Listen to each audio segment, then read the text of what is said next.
Hi friends, இது வந்து செவ்வாய்க்கிழமை நைட்டு என் வீட்டுக்காரர் வேலைக்கு போயிட்டு வரும்போதே தம்பிக்கு பிடிக்கும்னு சொல்லிட்டு சர்ப்ரைஸாக நூடுல்ஸ் வாங்கிட்டு வந்திருந்தார். எதுக்குன்னு பார்த்தீங்கன்னா, பரீட்சை முடிஞ்சு நேற்று தாங்க ஸ்கூல் போயிருந்தான். நேற்றுக்கு வந்து எக்ஸாம் பேப்பர்ஸ் கொடுத்துருந்தாங்க. அதில் வந்து அவன் நல்ல மார்க்ஸ் வாங்கியிருந்தான். சரி, நேற்றுக்கே அவனுக்கு பிடிச்சது ஏதாவது வாங்கிட்டு வாங்கன்னு சொல்லியிருந்தேன். அதனால் இன்றைக்கி வாங்கிட்டு வந்திருந்தார். தம்பி கவர்மெண்ட் ஸ்கூலில் தாங்க படிக்கிறான், நல்லாவே படிக்கிறான். பாப்பாவுக்கும் தம்பிக்கும் நூடுல்ஸ் போட்டு கொடுத்துட்டு எங்களுக்கு சமைக்க ஆரம்பிச்சிட்டேங்க.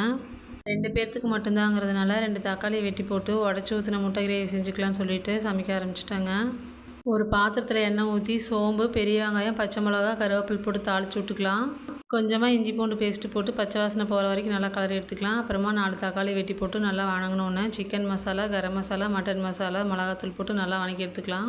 கிரேவி பதத்துக்கு வந்ததும் 3 முட்டையை உடச்சி ஊற்றி சிம்மில் வச்சு நல்லா வேக வச்சு எடுத்துக்கலாம்.